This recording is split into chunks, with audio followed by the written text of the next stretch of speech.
especial para todos y para todas, con este frío bogotano que nos tiene con saco y hasta ruano.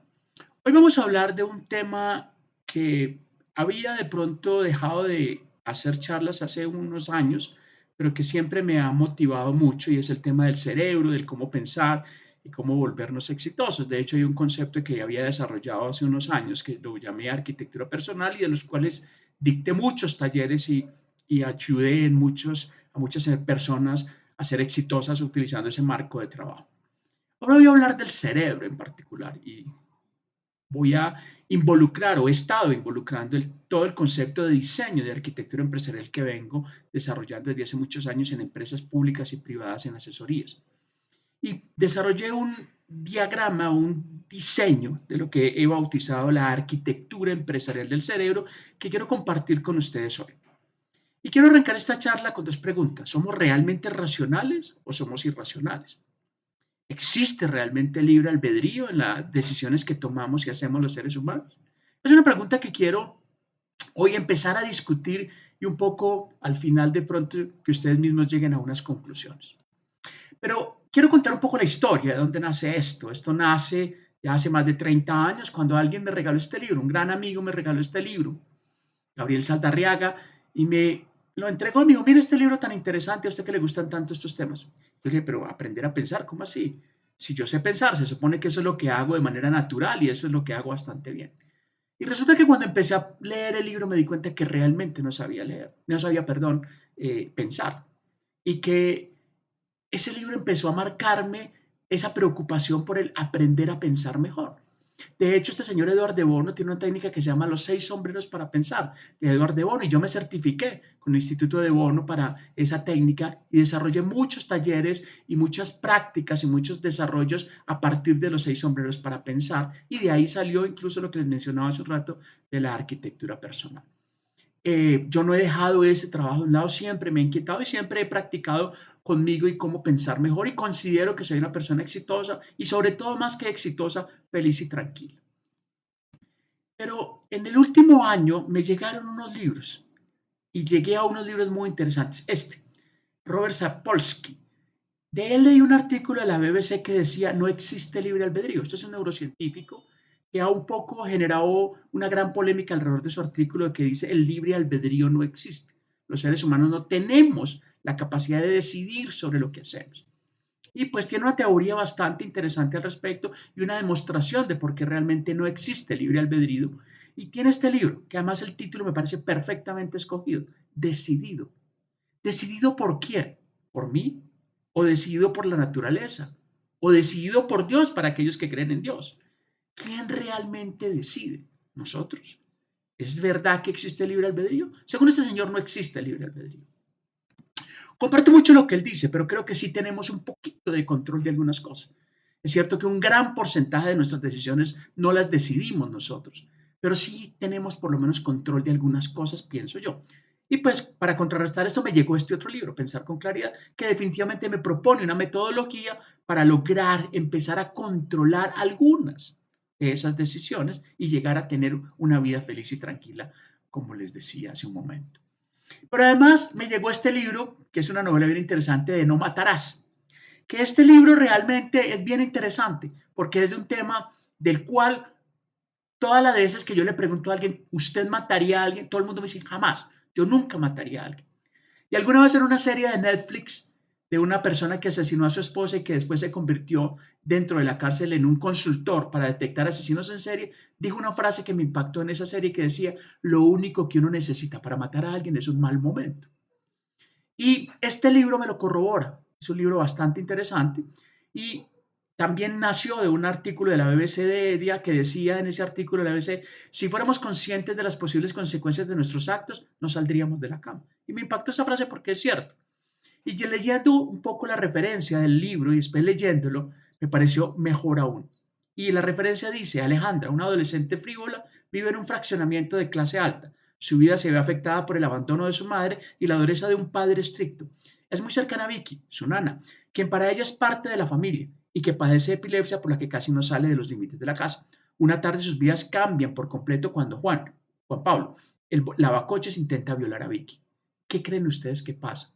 ¿Qué hace Alejandra y Vicky matan a Juan Pablo. Y resulta que esa decisión de matar a alguien cambia por el resto de su vida.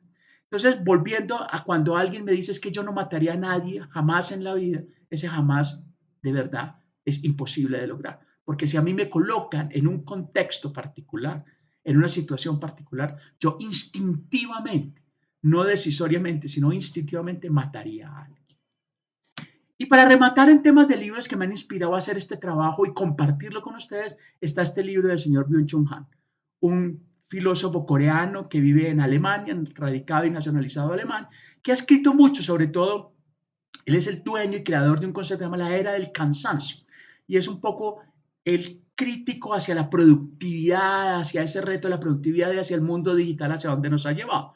Y en este libro me encontré una frase que me gustó mucho. Guerra en Europa, migraciones masivas, atentados, catástrofes climáticas, crisis y pandemias, escenarios apocalípticos muy diversos nos confrontan con una inminente amenaza de hundimiento y extinción.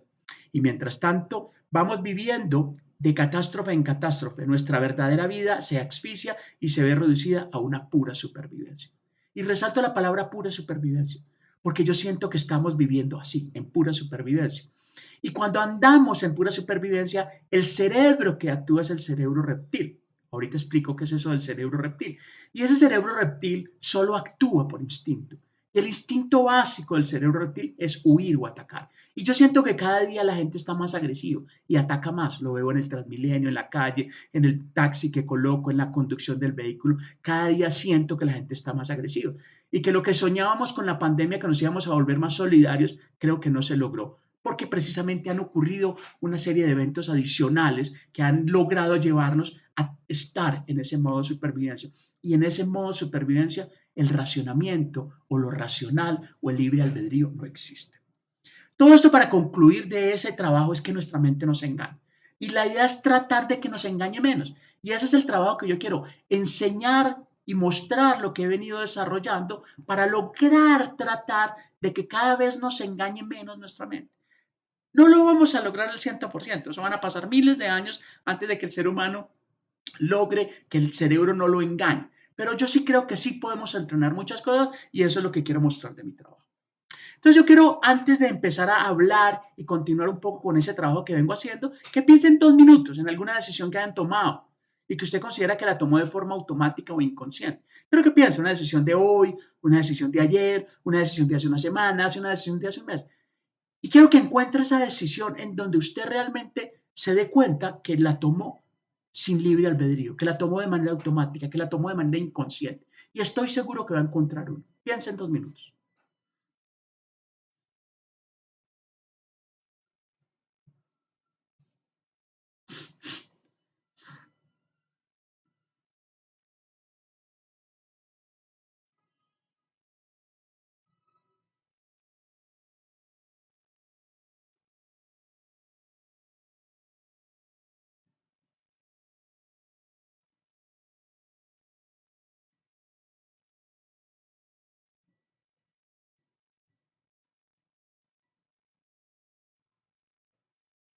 Muy bien. Estoy seguro que la encontró. Estoy completamente seguro de que todos encontraron una decisión inconsciente, una decisión que no tomaron con libre albedrío. Continuemos.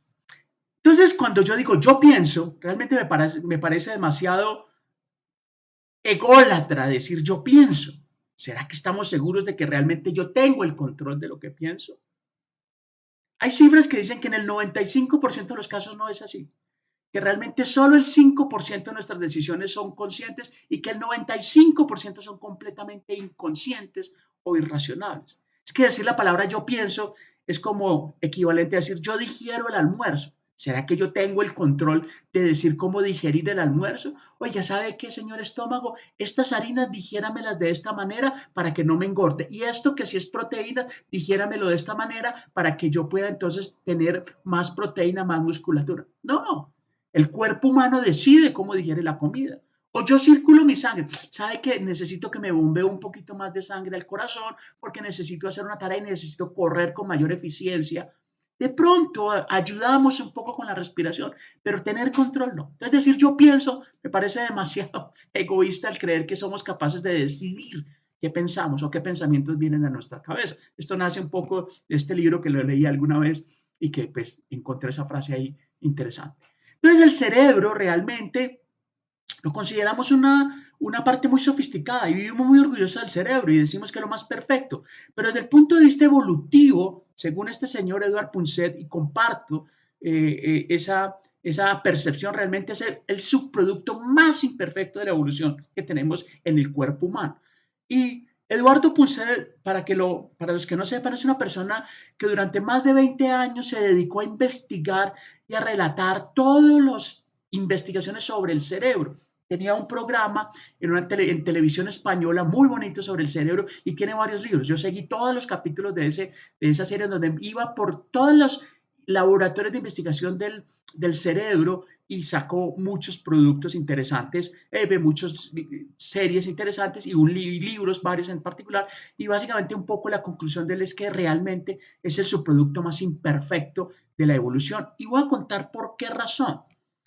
La evolución del cerebro nuestro, de la parte racional, de la que nos permite hacer el racionamiento, el entendimiento, eso que nos hace humanos, nace más o menos hace unos 3.3 millones de años cuando el primer homínido que se tiene historia, que es Lucy, hace 3.3 millones de años, se para en dos patas. Nosotros venimos desde los reptiles. Yo creo en teoría evolutiva, en teoría de Darwin, y venimos desde los reptiles, después los mamíferos y después los micos, los homínidos, y después empieza a surgir esos homínidos inteligentes que nacen desde el momento en que nos paramos en dos patas. Y el primero, según el antropólogo que encontró este esqueleto y que al hacer una simulación en 3D sería algo como este estilo, lo llamó Lucy. Lucy lo llamó incluso muy interesante porque en ese momento que lo descubrió estaba escuchando la canción de los Beatles que se llama Lucy y la colocó de esa manera.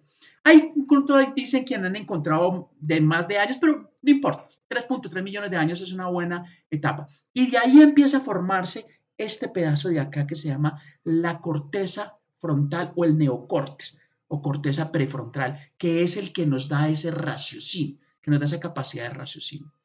Y quiero de alguna manera mostrar muy rápidamente la evolución hasta hoy, la inteligencia artificial que tanto nos preocupa, que es capaz de hacer incluso cosas que nuestro raciocinio hace, la hace mejor la inteligencia artificial. Entonces miremos un poco cómo hemos venido entendiendo esa evolución.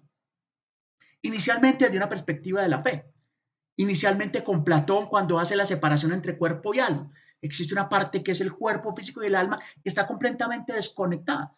Entonces, digamos que hay esa primera versión de tratar de ver que el cerebro físico y el alma están completadas y que son dos cosas diferentes.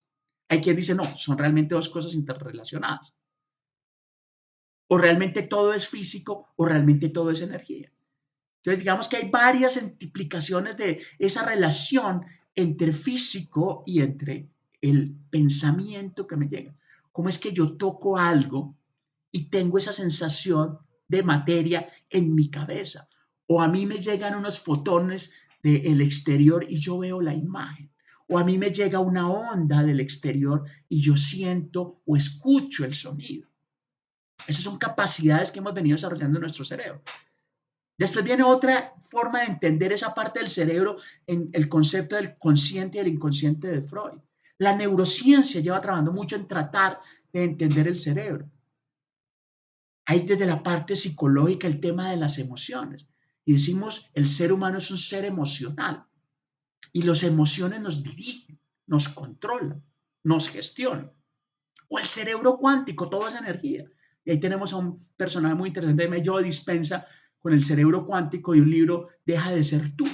Entonces, todo esto he venido estudiándolo, entendiéndolo, relacionándolo y armar un modelo, un diseño que me permita entenderlos todos de manera integral y poder aprovechar eso para tener mejores decisiones y llevar una mejor vida. Ahorita se las vamos a mostrar.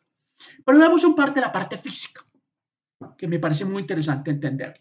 En la parte evolutiva, cómo evolucionamos. Vuelvo y repito, yo creo en teoría darwiniana que venimos desde los reptiles. El que cree en teoría creacionista de que Dios nos puso imagen y semejanza, pues realmente esto no le va a sonar. Pero yo sí creo en teoría darwiniana y eso pues está más que demostrado. Entonces, el cerebro, el que tenemos aquí, trae toda esa herencia y aquí en este pedazo de carne que tenemos aquí en el cráneo, se han venido desarrollando todas estas evoluciones. Entonces el cerebro reptil, que es el más antiguo, que es el nace cuando los primeros seres vivos empiezan a desarrollar el sistema nervioso central, en donde el sistema nervioso central es controlado por una parte primigenia e importante que es el cerebro, que controla ese sistema nervioso central que se conecta con todo el cuerpo. Y a partir de eso, entonces, controlamos todo lo que tiene que ver con el movimiento y con el tema de la supervivencia. Entonces, ese cerebro actúa, ese cerebro toma decisiones, pero toma decisiones permanentemente de manera instintiva, simplemente para garantizar la supervivencia y de manera instintiva con el reflejo de huir o atacar permanentemente. Es el que controla las calorías. Él no le deja consumir calorías, por eso es que los reptiles duermen y descansan tanto, porque no pueden consumir calorías. Entonces ellos permanecen mucho tiempo en estado quieto, sin consumir calorías. Es el que controla cómo es la reproducción sexual de los reptiles. Y pues tiene todas esas conductas automáticas y es el que controla esas conductas automáticas que nosotros venimos desarrollando en el cerebro neocortes porque en la misma parte del cuerpo están los tres. El cerebro límbico es un poco más joven, 200 millones de años, ya empieza a desarrollar una serie de elementos adicionales como son las emociones y los sentidos. Ya empieza a tener una percepción sensorial de las cosas, la memoria, a recordar cosas con base en esos sentidos. Es por eso que los mamíferos, como los perros, son capaces de recordar olores de personas por más de 10, 12, 15 años.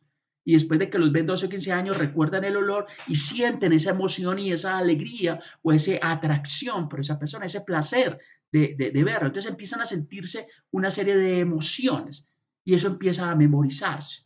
Y después viene el desarrollo del neocortes o corteza prefrontal, que empieza a desarrollarse hace 3.3 millones de años, cuando nos paramos en dos patas, pero que realmente tiene un desarrollo maduro, más o menos cuando está el Homo sapiens, cuando están los neandertales, cuando están los denisovanos, que es más o menos hace 90.000 años. Entonces, si miramos comparativamente, ese es el hermano chiquitico con respecto a los otros dos hermanos mayores, que son el reptil y el límbico. Pero esa capacidad de abstracción que la logramos cuando separamos o cuando liberamos las dos manos y pudimos entender el universo, empezar a comprenderlo y empezar a transformarlo, entonces empezó a desarrollar una serie de habilidades como es el razonamiento, el análisis, la capacidad de pensar, de crear cosas.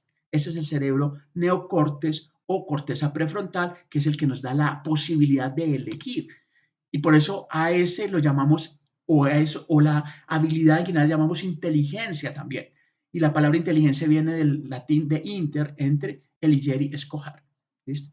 Entonces, si vemos un poco la evolución, ¿por qué estoy yo de acuerdo con el señor Edward Punset, en decir que esto es el producto más imperfecto? Porque físicamente se desarrollaron en la misma parte y los tres actúan al tiempo. O sea, por un lado hacemos instintos, por otro lado de manera automática con las emociones y por otro lado está la parte racional y todos tres están juntos y todos tres actúan, pero resulta que es que nosotros no tenemos control del reptil y el límbico y como son los hermanos mayores, entonces son los que nos controlan, los que nos dirigen. Y es por eso que incluso traigo a colación esta imagen que cuando le dije no hay nada más claro para explicar cómo actúan nuestros cerebros en nuestra cabeza es de esta manera. Nosotros neocortes, que somos la pulguita, esa racional que tenemos ahí, creemos que estamos controlando a esos dos hermanos mayores, el límbico y el reptil. Y esos dos hermanos mayores son el elefante y nosotros creemos que le estamos diciendo hacia dónde dirigir. Y resulta que no. Y eso claramente lo identificó el señor Freud cuando habló del consciente y el inconsciente. Entonces eso nos lleva a la conclusión, o por lo menos a mí, de que por eso es que el 95% de nuestras decisiones, o más, yo me atrevo a decir que hasta el 99% de nuestras decisiones son completamente irracionales porque es realmente ese límbico y el reptil quien toma las decisiones y le avisan al neocortes qué hacer y además la justificación de qué hacerlo. Yo lo coloco con un ejemplo muy simple. Yo voy en el carro conduciendo y un taxista se me atraviesa. E inmediatamente el reptil siente que lo están atacando. Y cuando un reptil lo atacamos, él huye o ataca. Entonces ahí tenemos las dos acciones. Entonces imaginemos que mi decisión reptiliana es atacar. Entonces yo me voy inmediatamente, acelero y me le atravieso. Él posiblemente me estrella o frena, me bajo y me agarro a discutir con el taxista. Después, el reptil le manda al neocorte la orden de decir, mire, entiende, ¿Sabe qué es que ese taxista fue mucho desgraciado? ¿Cómo se me atravesó? ¿Cómo hizo eso? Tenía usted toda la razón en haber tomado esa decisión. Pero resulta que si hubiéramos respirado y hubiéramos dicho, oiga, posiblemente ese taxista tenía más afán que nosotros, no se dio cuenta que veníamos, seguramente ahí tenía una persona o una persona enferma que tenía que llegar a un hospital. Si hubiéramos razonado de esa manera, hubiéramos decidido desde el neocortes todo, seguramente no nos hubiéramos atravesado, hubiéramos seguido tranquilos, hubiéramos frenado un poquito incluso para que el taxista se pudiera atravesar mejor y no hubiéramos tenido ningún problema. Entonces, con este ejemplo muestro que realmente muchas decisiones que tomamos son decisiones que son tomadas en su mayoría por el reptil olímpico y que después ellos nos dicen hay que justificar esa decisión porque son los hermanos mayores. No sé si alguien ha tenido hermanos mayores. Yo que tengo hermanos mayores, yo soy el menor de 10. Usted no se alcanza a imaginar todo lo que me hacían hacer mis hermanos y después cómo me hacían justificar frente a mis papás que ellos habían tenido la razón y que yo no había tenido la razón. Más o menos pasa eso. Yo creo que en los que somos los menores de una familia podemos entender eso un poco con esa metáfora muy sencilla, pero eso es lo que ocurre. Y ahora nos llega la inteligencia artificial. Miércoles. Otro rollo más. No hemos terminado de entender la inteligencia humana, no hemos podido entender la inteligencia humana y ahora nos llega la inteligencia artificial. Y empieza a controlarnos. Y entonces pasamos todo el día mirando TikToks, porque además vemos un TikTok y vemos otro y nos gusta y nos gusta y nos gusta y nos gusta y nos gusta y nos gusta y nos la pasamos días enteros viendo TikToks. TikTok decide nuestro tiempo, decide qué es lo que tenemos que ver, decide por nosotros. Antes lo decidía el reptil y el límbico, ahora lo decide una inteligencia artificial. Entonces, el consciente, ¿qué lo vamos a hacer? Ahora entonces ya no escribimos. La decisión de qué escribimos ya no la tomamos nosotros, ya la toma ChatGPT. ¿Y todo por qué? Porque esa parte racional tiene una gran cantidad de limitantes. Limitantes de que hay demasiada información del entorno, de que no hemos podido entender todo. Tenemos poco significado de las cosas porque no hemos tenido entendimiento de todo. Tenemos recursos limitados de tiempo y memoria. Entonces ahí estamos en esa mitad que parece interesante y pues yo trabajo en inteligencia artificial, yo enseño inteligencia artificial, desarrollo productos de inteligencia artificial y por eso me metí en todo este tema de tratar de explicar esto de una manera un poco que me permitiera entender primero para mí, lo aplico en mi vida diaria. Todos los días estoy viendo este modelo, además lo tengo en un coso físico que lo miro todos los días, un diagrama que les voy a mostrar ahorita lo busco acá, ahorita lo busco cuando les muestro el diagrama, un poco les muestro la parte física que tengo. Entonces, y además vivimos en una angustia porque soñamos un mundo ideal, porque nuestro cerebro racional es capaz de imaginarse un mundo ideal. La democracia es un mundo ideal. Pero el problema es que ese mundo ideal que soñamos y que construimos en papel está gestionado por seres humanos en el 99% irracionales. O sea, humanos que están actuando como cuando éramos cazadores y recolectores. Entonces ahí tenemos ese dilema y es por eso que vemos gente tomando decisiones ahora en el mundo tan complejo. Pero ¿cómo es posible que sea capaz de tomar esa decisión? Nos preguntamos nosotros desde afuera. Y resulta que si a nosotros nos colocan en ese mismo contexto, tomamos exactamente la misma decisión. ¿Pero por qué? Y seguramente muchos dirán, no, yo jamás haría eso. ¿Sí? Y estoy seguro de que si lo colocamos en ese contexto, toma exactamente la misma decisión. ¿Por qué? Porque soñamos un mundo Star Wars con un cerebro actuando como cuando éramos cazadores y recolectores. Entonces hay que abrazar esa imperfección biológica, hay que entender esa imperfección biológica. Es lo primero que yo hice para mí, entender esa imperfección biológica del ser humano que supera la idea racional que mi inteligencia quiere.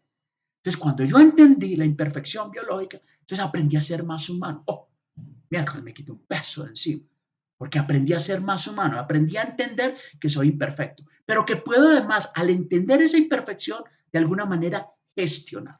Y eso es lo que quiero lograr con este diseño.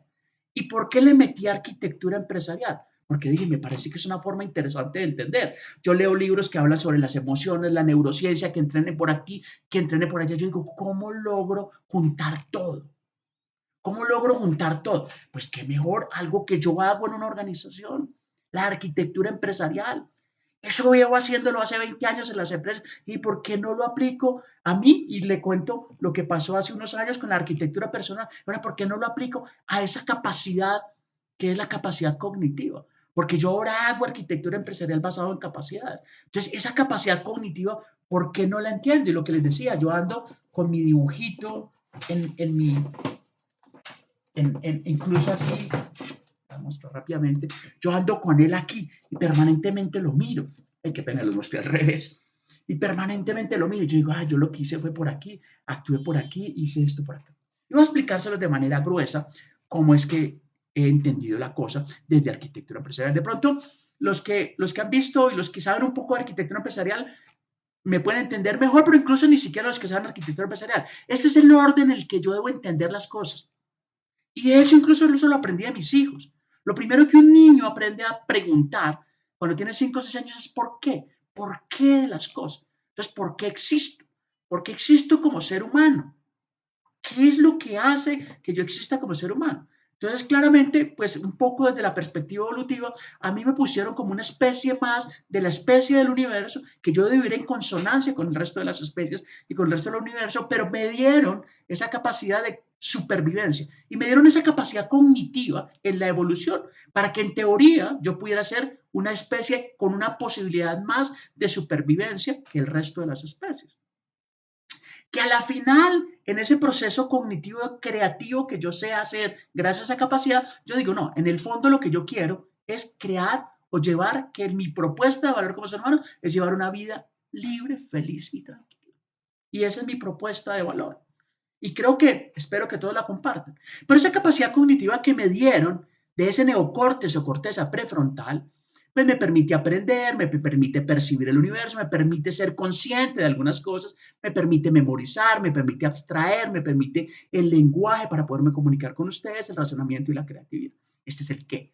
Este es el orden de las preguntas, este es el círculo virtuoso en el que yo debo entender las cosas. Primero por qué y para qué, y después el qué. Entonces tengo el qué. Ahora viene el cómo. Perfecto. Entonces para eso, en nuestra cabeza nos dieron un proceso cognitivo mental que ejecuta estos tres procesos siempre: pensar, sentir y actuar.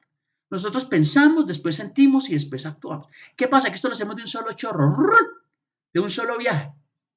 Y que normalmente esa decisión del actuar y del sentir la toman el límbico y el reptil. Y que creemos que en el fondo lo primero es pensar. Y resulta que en ese pensar ya este ha decidido cómo actuar o este decidido cómo sentir. Entonces realmente el orden no es necesariamente este, pero pues en toda la teoría y en toda la literatura se van a encontrar este orden. Y que uno de los retos es este: el ser capaz entre el sentir y el actuar, respirar. Si yo en muchas decisiones fuera capaz de tomar 3 respiraciones, les aseguro que la decisión sería completamente diferente. Porque este pensar lo hace esa parte del neocórtex, esta parte de sentir lo hace el límbico y esta parte lo hace el reptil. ¿Cuál es el problema? Que todas están en la misma parte física e interactúan y se interrelacionan entre sí. No están separados, están interrelacionados. Yo los expliqué de manera separada, pero realmente hay un entrelazamiento entre todo. Y no sabemos todavía ni siquiera en qué orden actúan. Hay investigaciones, como les mencionaba, de que primero el reptil ya ha decidido cómo actuar, que después el límbico actúa en el sentir y que después el neocórtex. Hay otras investigaciones que dicen, no, primero sentimos y después actuamos. Pero realmente las investigaciones casi siempre apuestan a que lo primero es el sentir y el actuar, y que después incluso es el pensar. Pero bueno, eso es parte de lo que tenemos que entender y lo que quiero. Y que nosotros en este cerebro actuamos en 3 estados principalmente: en un estado de relajación, que es muy importante, en estados de concentración y en estados de estrés. Y que el estrés es muy importante para el cerebro y en su actuación. Y que el estrés es bueno para que nos movamos, pero que el estrés es malo cuando lo llevamos a largo plazo. Y que una de las funciones básicas del cerebro es el consumo mínimo de calorías. Por eso es perezoso. Y que además todo esto ha sido parte de la evolución que venimos desde los reptiles y que no podemos controlar y todavía no hemos podido entender desde el neocórtex. Y que para entender el universo y el entorno en que estamos tenemos los sentidos: la vista, el olfato, el tacto, el gusto y todos esos sentidos, y que eso está muy relacionado con el cuerpo humano. Pero que a su vez este proceso, como lo vemos en las organizaciones, tiene un software que le apoya, que hemos venido formando en todo ese proceso evolutivo. Desde Sócrates, Platón y Aristóteles nos han creado y nos han alambrado ciertos algoritmos en la cabeza, y que eso mezclado con el reptil nos han generado, pues digamos, unos programas determinados, que los llamo yo el programa del ego, el programa social, el programa de la emoción y el programa de la inercia, que disparan una memoria y que van y que tienen en la memoria de nuestra cabeza cosas que se alimentan. ¿Para qué? Para poder actuar, para poder saber cómo es que hago esa actuación o cómo es que debo sentir.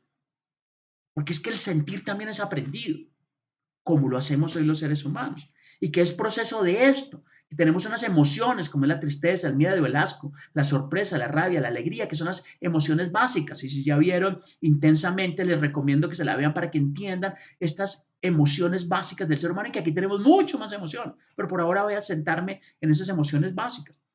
Y que en ese proceso evolutivo, desde el proceso reptil, hemos venido desarrollando unos sesgos y unos hábitos mentales que, por ejemplo, la negatividad viene de que éramos cazadores y recolectores.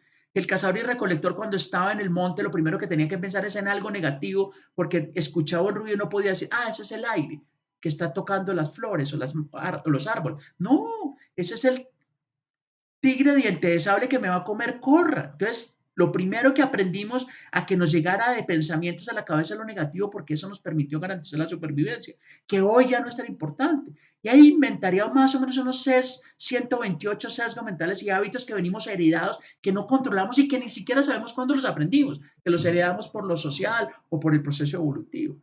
Y que vienen desde incluso de los instintos básicos que el reptil trae. Y que para contrarrestar esas emociones y eso tengo que desarrollar unas fortalezas intelectuales de autorresponsabilidad, de autoconocimiento, de autocontrol, de seguridad en sí mismo y que debo desarrollar unos conocimientos. Porque todo esto, en la medida en que yo lo amplío, me empieza a crear unos modelos mentales diferentes, más amplios. Y que además esos modelos mentales desarrollan o definen mi personalidad. Y que eso está completamente relacionado con las actuaciones y las decisiones y lo que pensamos. Y que es una relación directa con mi ADN, que es mi parte física, que es mi algoritmo que controla mi cuerpo y mis enfermedades, si queremos decirlo así, y que es una relación con el cuerpo humano. Entonces, ya todo está interrelacionado. Entonces, la idea es empezar a estudiar. Yo estoy desarrollando unos talleres para empezar a mirar cada uno de esos elementos y cómo empezamos a entrenar nuestro cerebro para poder utilizar todos estos elementos y poder identificar, oye, hoy tomé esta decisión con este sesgo mental gestionado por esta emoción y por esto llegué a esta decisión. Posiblemente muchas decisiones que ya tomé o muchas actuaciones que ya tomé, pues no las puedo cambiar porque ya los hice, pero el resultado posterior va a ser muy diferente si yo la entiendo a la luz de este modelo, a que si yo no la entiendo y me dejo sesgar o seguir por la justificación que me dio mi cerebro reptil. Vuelvo y coloco el ejemplo del taxi. Si yo digo, ok, tenía yo la razón, desgraciado taxista se me atravesó, pues cada vez que un taxista se me va a atravesar, pues yo voy a hacer la misma acción y de pronto en una de esas de cambio me encuentro con el taxista que saca la cruceta, me la pega en la cabeza y me mata. Pero si yo desde el racional entiendo que esa decisión al final de la tarde entendí que, oye, no fue tan, porque fue decidida realmente por el instinto, porque me sentí atacado, sentí miedo y entonces utilicé un sesgo o un hábito de la supervivencia y ataqué. Oye, no, eso no está bien. Entonces ya empiezo a darme cuenta y ya para la próxima vez que se me atraviesa, entonces ya respiro. Oiga, no, este artista tiene más afán que yo y entonces ya puedo controlar. Entonces, si se dan cuenta, una pequeña decisión y si yo empiezo a hacerlo en el día a día, en las decisiones que tomo día a día, pues seguramente voy a llegar a controlar muchas de esas decisiones, a por lo menos identificarlas, entenderlas y poder tener una mejor vida, una mejor incluso relacionamiento con las personas. Esto es un poco el detalle de lo que quiero. Realmente lo que busco con esto es crear un grupo de discusión, un grupo de trabajo acerca del cerebro y cómo podemos aprovecharlo mejor. Yo voy a hacer más talleres, pero quiero hacer un grupo de personas que realmente les interesa esto. Por eso esto va a ser abierto, pero a su vez cerrado en el sentido de que solamente aquellos que me envíen su nombre y el tema de interés a este correo electrónico, voy a empezar a invitarlos a charlas que incluso voy a hacer las primeras presenciales. Y en esas primeras presenciales prometo que yo gasto ese primer cafecito para que nos veamos y podamos discutir qué opinan de este modelo, si les interesa, si les gusta, si no les gusta, qué pueden aportar. Y empezar a hacer esos talleres de entrenamiento que los he aplicado conmigo, que me han funcionado muy bien con ustedes, enseñarles, contarles, discutir con ustedes. Entonces espero ese correo para los que quieran continuar y con ese primer grupo voy a esperar un mes que desarrolle, que ustedes mismos incluso compartan este video con personas que consideren que les puede interesar eso y armamos un primer grupo. Esa experiencia ya la tengo, voy a conectar. Yo hace algunos años dentro de ese trabajo de arquitectura personal tuve un grupo en Miri, en ese sitio de Meetup, de grupos de hasta 700 personas, se hacía charlas de 50, 60 personas.